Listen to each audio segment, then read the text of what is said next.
નમસ્કાર વિદ્યાર્થી મિત્રો, ઓક્ટેટ લાઈવ સ્કૂલમાં આપ સૌનું હાર્દિક સ્વાગત છે. લર્નિંગ ટુ લવ, લવિંગ ટુ લર્ન. બરોબર, અત્યાર સુધી આપણે ધોરણ 10 એક ચેપ્ટર અંકગણિતનું જોયું. બરોબર, આજે આપણે જોવાના છે બીજગણિતનું એક ખૂબ જ અગત્યનું ચેપ્ટર નંબર 2 બહુપદીઓ. બરોબર, તો ચાલો આપણે સ્ટાર્ટ કરીએ ચેપ્ટર નંબર 2 બહુપદીઓ. તો સૌપ્રથમ તો ચેપ્ટરનું નામ છે તેનો અર્થ આપણે સમજવાનો પ્રયત્ન કરીએ. બરોબર, બહુપદીઓ એટલે શું? તો જો બહુ એટલે શું થશે? એક કરતાં વધુ, એને આપણે શું કહીએ છીએ? બહુ કહીએ છીએ. બરોબર, એક કરતાં વધુ. અને પદીઓનો અર્થ થશે પદ, એટલે કે એક કરતાં વધુ પદ ધરાવતું જે સમીકરણ છે, પદાવલી છે, એને આપણે શું કહીએ છીએ? બહુપદીઓ કહીએ છીએ. બરોબર, એનું ઉદાહરણ જોઈએ. ચાલો, તો x પ્લસ વાય આ એક પ્રકારની બહુપદી થશે. X square minus y square આ શું થશે? એક પ્રકારની બહુપદી થશે. બરોબર, ચાલો તો આપણે ચેપ્ટર સ્ટાર્ટ કરીએ. બહુપદીઓ, તો એની અંદર પહેલો ટોપિક છે બહુપદીઓની ઘાત. બરોબર, કે બહુપદીની ઘાત કોને કહેવાય? તો આપણને કોઈ પણ બહુપદી આપી હોય વિદ્યાર્થી મિત્રો, તો તેને ધ્યાનથી જોવાની. બરોબર, એની અંદર જે મેક્સિમમ ઘાત હોય છે, એટલે કે મહત્તમ ઘાત, એને શું કહેવામાં આવે? બહુપદીની ઘાત. એને ઇંગ્લિશમાં કહેવામાં આવે છે ડિગ્રી ઓફ પોલિનોમિયલ, અને એને આપણે પી ઓફ એક્સ કહીએ છીએ. બરોબર, પી ઓફ એક્સ એટલે શું?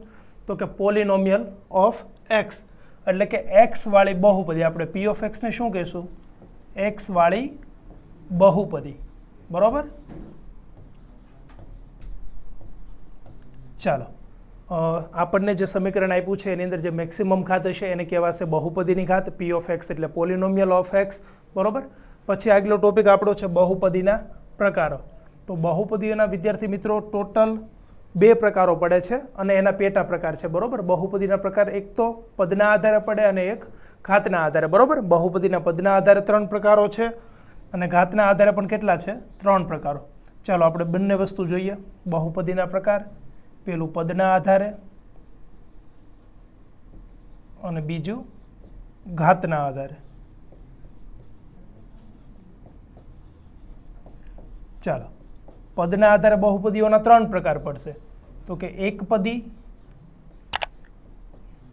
ચાલો પહેલા આ સમજીએ કે કોઈ પણ બહુપદી હોય એની અંદર માત્ર ને માત્ર એક જ પદ આવેલું હોય તો આને આપણે શું કહેશું? એકપદી કહેશું. બરોબર, એનું કોઈ એક ઉદાહરણ લઈએ.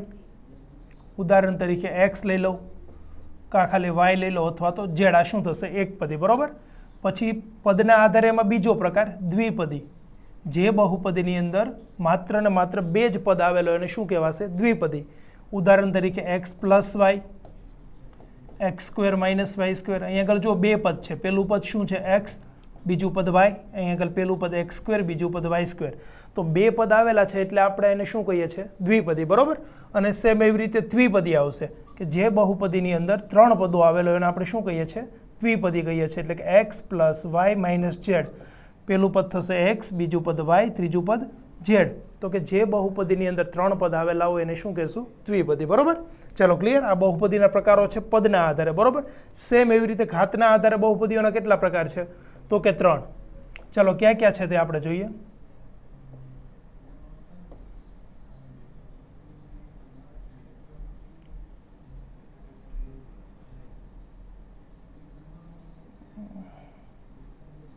બહુપદીઓના ઘાતના આધારે 3 પ્રકાર. એક જ ઘાત હોય તો એને શું કહીએ છીએ આપણે? સુરેખ બહુપદી કહીએ છીએ. બરોબર ને? ચલો સુરેખ બહુપદી શું છે? બરોબર, તે સમજવાનો પ્રયત્ન કરીએ. ઘાતના આધારે બહુપદીના 3 પ્રકાર. પહેલો પ્રકાર તો કે સુરેખ બહુપદી. આ ખૂબ મહત્વનું છે. બરોબર, પદના આધારે પ્રકાર છે એની કરતાં પણ વધારે મહત્વનું કહી શકાય ઘાતના આધારે પ્રકાર. તો સુરેખ બહુપદી. ચાલો કોને કહેશું? તો કે જે બહુપદીની અંદર એક જ ઘાત આવેલી હોય એને આપણે શું કહીએ છીએ? સુરેખ બહુપદી કહીએ છીએ. તો ઉદાહરણ તરીકે આપણે લઈએ એક્સ પ્લસ વાય. ચાલો, તો બંનેમાં ઘાત કેટલી છે? ઉપર કોઈ પણ વસ્તુ નથી એટલે એક ઘાત હશે. તો આ શું થઈ ગયું? સુરેખ બહુપદી. પછી ઉદાહરણ લઈએ એક્સ માઇનસ વાય, તો પણ શું થશે? બંનેમાં એક ઘાત. 100x, તો આમાં ઘાત કેટલી છે? તો કે 1. જે બહુપદીની અંદર એક જ ઘાત હોય એને શું કહેવાય? એક ઘાતવાળી બહુપદી અથવા તો સુરેખ બહુપદી કહી શકાય. બરોબર, ચાલો પછી બહુપદીના પ્રકારોમાં આગળ આવે છે દ્વિઘાત બહુપદી. એટલે કે જે બહુપદીની અંદર 2 ઘાત આવેલી હોય. બરોબર, એને આપણે શું કહીશું? દ્વિઘાત બહુપદી. તો એનું એક ઉદાહરણ લઈએ. X square minus 4. અહીં આગળ જુઓ ઘાત કેટલી છે? 2 ઘાત છે તો આપણે આને શું કહીશું? દ્વિઘાત બહુપદી. બરોબર, જો બહુપદીના પ્રકારો ઘાત અને પદના આધારે છે. બરોબર, દ્વિઘાત બહુપદી. ચાલો હજી કોઈ એક ઉદાહરણ લઈએ દ્વિઘાત બહુપદીનું. X square minus y square. અહીં આગળ શું થશે? દ્વિઘાત બહુપદી. પછી ધારો કે તમને આવી રીતે સમીકરણ આપ્યું છે x³ - x² + x + 1. ચલો હવે કીધું છે કે આ દ્વિઘાત બહુપદી છે સુરેખ કે દ્વિઘાત? તો જુઓ, કોઈ પણ બહુપદી નક્કી કરવા માટેની એક જ કન્ડિશન છે, એની મેક્સિમમ ઘાત હોય એ જોવાનું. અહીં આગળ મેક્સિમમ ઘાત શું છે? 3. તો આ બહુપદી કેવી થશે? દ્વિઘાત બહુપદી થશે. ઓકે, ચાલો આ દ્વિઘાત બહુપદી થઈ. બરાબર. આ હતા બહુપદીના પ્રકાર, કે પદના આધારે, ઘાતના આધારે, પદના આધારે એકપદી, દ્વિપદી અને ત્રણપદી. દ્વિપદી એક જ પદ આવેલું હોય તો એકપદી, બે પદ આવેલા હોય તો દ્વિપદી અને ત્રણ પદ આવેલા હોય તો દ્વિપદી કહેવાય. બરાબર. પછી આપણે જોયું બહુપદીના પ્રકાર ઘાતના આધારે, તો કે એક જ ઘાત હોય તો સુરેખ બહુપદી, બે ઘાત હોય તો દ્વિઘાત બહુપદી અને ત્રણ ઘાત હોય તો દ્વિઘાત બહુપદી. ઓકે, ચાલો આગળ જોઈએ શું છે. તો કે બહુપદીનું શૂન્ય. આ છે મેઇન, બરાબર, ચેપ્ટરનું શું છે? Main topic. અત્યાર સુધીની જે કંઈ વસ્તુ હતી એ તમે લોકો ધોરણ 9ની અંદર ભણીને આવેલા હતા. બરાબર. આ વસ્તુ છે એ ખાસ કામની છે. બહુપદીનું શૂન્ય કોને કહેવાય? તો આપણને જે કોઈ પણ બહુપદી આપી હોય એની = 0 લખવાનું અને સમીકરણ સોલ્વ કરવાનું. બરાબર. અને જે કાંઈ આપણને આન્સર મળે છે એને આપણે શું કહીશું? બહુપદીનું શૂન્ય કહીશું. ધારો કે તમને સમીકરણ આપ્યું છે p(x) = x + 5 અને કીધું છે કે આપેલ બહુપદીનું શૂન્ય શોધો. તો આપણે કેવી રીતે શોધશું? શું કરશું? પહેલાં તો p(x) = 0 લઈ લઈશું. કેમ 0 લઈશું? કારણ કે આપણે શૂન્ય શોધવા છે. તો લખશું શૂન્ય માટે p(x) બરાબર શું થશે? 0. ચાલો p(x) શું છે? તો કે x + 5. ચાલો p(x) ની જગ્યાએ x + 5 લખીએ. હવે શું થશે? +5 સામે જાય તો -5. તો આ x બરાબર જે -5 મળે છે એ શું છે? આપેલી બહુપદી, એટલે કે p(x) = x + 5 નું શૂન્ય છે. હવે ધારો કે આપણે ચેક કરવું છે કે x બરાબર -5 એ આપેલી બહુપદીનું શૂન્ય છે કે નહીં. તે ચેક કરવું હોય તો શું કરશો? ચાલો ડાબી બાજુ લઈ લઈએ. ડાબી બાજુ શું છે? તો કે x + 5. ઓકે, અહીંયા આગળ સમીકરણમાં ડાબી બાજુ શું છે? તો કે x + 5. ચાલો એક્સની કિંમત મૂકીએ -5 + 5 એઝ ઇટ ઇઝ, -5 + 5 0. તો આવી ગઈ જમણી બાજુ, એટલે કે ડાબી બાજુ બરાબર જમણી બાજુ આવે છે. એનો મિનિંગ શું થયો? x બરાબર -5 એ આપેલી બહુપદીનું શૂન્ય છે. આવી રીતે આપણે ચેક પણ કરી શકીએ છીએ. બરાબર. આ વાત હતી શૂન્યોની. ચાલો શું લખ્યું છે? જો p(k) = 0 હોય તો વાસ્તવિક સંખ્યા k ને બહુપદી p(x) નું શું કહેવામાં આવે છે? શૂન્ય કહેવામાં આવે છે. પછી કોઈ પણ બહુપદીની અંદર કેટલા શૂન્ય હોય? બરાબર. ચાલો એની વાત કરીએ કે સર કોઈ પણ બહુપદી ધારો કે તમને આપી હોય આપણને x + y, x² - 1 અને x³ - 1. ચાલો આમાં શૂન્ય કેટલા હશે? ત્રણેય બહુપદીમાં ખબર કેવી રીતે પડે? તો કે ઘાતના આધારે જેટલી બહુપદીની ઘાત એટલા શૂન્ય મળે. મેક્સિમમ ઘાત જોવાની. બરાબર. અહીંયા આગળ ઘાત કેટલી હશે? 1 1, તો બહુપદીનું શૂન્ય એક જ મળશે. અહીંયા આગળ 2 ઘાત છે તો બહુપદીના 2 શૂન્ય મળશે. 3 ઘાત છે તો 3. એટલે કે બહુપદીના શૂન્ય કેટલા મળે? તો કે જેટલી બહુપદીની ઘાત હોય એટલા બહુપદીના શૂન્ય મળે. ઓકે, ચાલો પછી જુઓ સુરેખ બહુપદી માટે શૂન્ય શું થશે? આપણો ટોપિક છે ને શૂન્યોની સંખ્યા, એની જ અંદર છે સુરેખ બહુપદીનું. પહેલાં તો વ્યાપક સ્વરૂપ શું છે? ax + b. આ શું છે? શૂન્ય બહુપદીનું વ્યાપક સ્વરૂપ. બરાબર. વ્યાપક સ્વરૂપ કેમ કહેવાય એ આપણે સમજીએ. જો વ્યાપક સ્વરૂપ એટલા માટે કહેવાય કારણ કે a અને b ની જુદી જુદી કિંમતો માટે શું થશે? જુદી જુદી કિંમતો માટે જે કાંઈ આપણને સમીકરણ મળે, બરાબર, એ હંમેશા કેવું હશે? સુરેખ હશે. ચાલો આપણે કોઈ પણ સંખ્યા લઈ લઈએ. a = ધારો કે 2, b = ધારો કે 5. ચાલો આપણે સમીકરણમાં મૂકીએ તો શું થશે? 2x + 5. તો આ 2x + 5 જે મળ્યું એ શું છે? સુરેખ સમીકરણ. કેવી રીતે? તો કે અહીંયા આગળ x ની ઘાત કેટલી છે? 1 ઘાત. 1 ઘાત છે એટલે શું થયું? 1 ઘાત વાળી બહુપદીને આપણે શું કહીએ છીએ? સુરેખ બહુપદી કહીએ છીએ. તો સુરેખ બહુપદીનું વ્યાપક સ્વરૂપ શું છે? તો કે p(x) = ax + b. ચાલો હવે આનું શૂન્ય શોધવાનું કીધું હોય આપણને. શું ટોપિક શું છે? શૂન્યનો. તો ax + b બરાબર આપણે શું લેશું? 0. ચાલો તો લઈએ ax + b બરાબર 0 લઈએ. બરાબર. કારણ કે આપણે શું ફાઇન્ડ કરવાનું છે? શૂન્ય. ચાલો તો ax બરાબર શું થશે? +b. સામે જાય તો -b. તેથી x બરાબર શું થાય? એ અહીંયા આગળ ગુણાકારમાં છે, સામેની સાઈડ આવશે તો ભાગાકારમાં, એટલે કે -b/a. આ શું થશે? બહુપદીનું શૂન્ય. કઈ બહુપદીનું? તો કે સુરેખ બહુપદીનું જે વ્યાપક સ્વરૂપ છે એનું શૂન્ય શું થશે? x = -b/a. ચાલો અહીંયા આગળ b અને a શું છે એ આપણને ખ્યાલ છે. -b/a.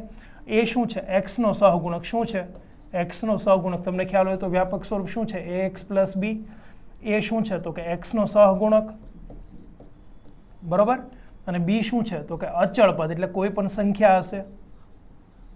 બસ આ જ વસ્તુ તમને કીધી છે. જુઓ, સુરેખ બહુપદી પી ઓફ એક્સ બરાબર એક્સ પ્લસ બીનું શૂન્ય માઇનસ બી અપોન એ. બી શું છે તો કે અચળ પદ અને એ શું છે એક્સનો સહગુણક, બરાબર. ચાલો, અને નીચે વાત કરી છે બહુપદીના શૂન્યોની. દ્વિઘાત બહુપદીમાં વધુ બે શૂન્ય હોય, કારણ કે આની અંદર બે ઘાત હોય એટલે કેટલા શૂન્યો હશે? 2. અને દ્વિઘાત બહુપદીમાં કેટલા શૂન્યો હશે? 3 શૂન્યો હશે, બરાબર. આ જ વાત આપણે જે કરી એ જ વાત લખેલી છે. ચાલો, આ હતી થિયરી, બરાબર, બહુપદી ચેપ્ટરની. એની અંદર મેઇન વસ્તુ બહુપદીના શૂન્યો છે. કોઈ પણ બહુપદીના શૂન્યો શોધવાનું કે તો બરાબર 0 લઈ લેવાનું, ચેક કરવાનું કે તો શું કરવાનું? એક્સની જે કિંમત છે એ સમીકરણમાં મૂકતા જો સમીકરણનો જવાબ શૂન્ય આવે તો આપણે કહીશું કે બહુપદીના શૂન્યો છે, નહીંતર શું કહીશું? શૂન્ય નથી. ચાલો, આવીએ સ્વાધ્યાય 2.1માં. એકદમ સિમ્પલ છે, બરાબર. 4 થી 5 આપણને આલેખ આપેલા છે અને આપણે કહેવાનું છે કે શૂન્યોની સંખ્યા કેટલી છે. હવે જો એક વસ્તુ યાદ રાખજો, કોને અનુલક્ષીને કીધું છે એ ખાસ ધ્યાનમાં રહેવાનું. નીચેની આકૃતિમાં કોઈ બહુપદી પી ઓફ એક્સ માટે y is equal to p of એક્સના આલેખ આપેલ છે. દરેક કિસ્સામાં પી ઓફ સીના શૂન્યોની સંખ્યા શોધો. હવે જો આપણને શું કીધું? પી ઓફ એક્સને અનુલક્ષીને શૂન્યોની સંખ્યા, એટલે કે એક્સ અક્ષને જે જગ્યાએ ટચ કરશે, એક્સ અક્ષ એટલે શું થશે? આડી લાઈન, ઊભી લાઈનને વાય એક્સ કહેવાય, બરાબર. તો આડી લાઈન એટલે કે એક્સ અક્ષને જેટલી વાર ટચ કરશે રેખા એટલા શૂન્યો મળશે. ચાલો આપણે ગણતા જઈએ. પહેલો આલેખ આપેલો છે. આ જે રેખા છે એક્સ અક્ષ તો અહીં આગળ છે, બરાબર, એને ટચ કરતી નથી, પણ શું છે? સમાંતર છે. એક્સ અક્ષને સમાંતર રેખા છે એટલે આના શૂન્યો કેટલા મળશે? 0 મળશે, કારણ કે સમાંતર રેખા ક્યારેય એકબીજાને ટચ કરે નહીં. તો અહીં આગળ આપણે કહેશું આલેખ એક્સ અક્ષને સમાંતર હોવાથી બહુપદીના શૂન્યોની સંખ્યા શું થશે? 0. ઓકે, ચલો સેકન્ડ ગ્રાફ જોઈએ. તો એમાં એક્સ અક્ષને કેટલી વાર ટચ કરે છે? 1 ટાઈમ. તો આપણે શું કહીશું? બહુપદીના શૂન્યોની સંખ્યા કેટલી હશે? 1. આલેખ એક્સ અક્ષને એક જ બિંદુમાં છેદતો હોવાથી બહુપદીના શૂન્યોની સંખ્યા 1 થશે. ચાલો, એની પછી ગ્રાફ જોઈએ. અહીં આગળ કેટલી વાર ટચ કરે છે જોઈએ એક્સ અક્ષને? 1 વાર અહીંયા, 2 વાર અને 3 વાર. તો આમાં આન્સર શું આવશે? બહુપદીના શૂન્યોની સંખ્યા 3. આલેખ એક્સ અક્ષને 3 બિંદુમાં છેદતો હોવાથી બહુપદીના શૂન્યોની સંખ્યા કેટલી થશે? 3 થશે, બરાબર. સેમ એવી રીતે અહીંયા આગળ તો ચોખ્ખું દેખાય છે. 2 વાર કટ કરે છે, 1 અને 2. તો આપણે લખશું આલેખ એક્સ અક્ષને 2 બિંદુમાં છેદતો હોવાથી શૂન્યોની સંખ્યા કેટલી થશે? 2 થશે, બરાબર. આવા વિવિધ આલેખ આપેલા છે 6 પ્રકારના. તમને આ આલેખ MCQમાં પૂછાશે, બરાબર. શું હશે? એક નાનો એવો બાજુમાં આલેખ આપ્યો હશે ને કહેશે કે શૂન્યોની સંખ્યા કેટલી છે. હવે જો ખાસ યાદ રાખવાનું, આપણને શું કીધું હતું? y બરાબર પી ઓફ એક્સ. ધારો કે તમને પી ઓફ વાય કહે તો આપણે શું કરવાનું? વાય એક્સ જોવાનું. વાય એક્સને કેટલી વાર ટચ કરે છે, બરાબર. આપણે અહીંયા આગળ એક્સ અક્ષની વાત છે. ચાલો, તો અહીંયા 1 વાર, અહીંયા 2 વાર, 3 વાર અને 4 વાર. તો આમાં શૂન્યોની સંખ્યા કેટલી આવશે? 4 આવશે. ચાલો, સેમ એવી રીતે અહીંયા આગળ 1 વાર, 2 વાર અને 3 વાર. તો શૂન્યોની સંખ્યા કેટલી આવશે? 3 વાર. એટલે કે જેટલી વાર ગ્રાફ એક્સ અક્ષને કટ કરે છેદે, બરાબર, એટલા આપણને શૂન્યો મળશે. Okay, clear? અહીંયા આપણો સ્વાધ્યાય 2.1 પૂર્ણ થાય છે, બરાબર. Thank you.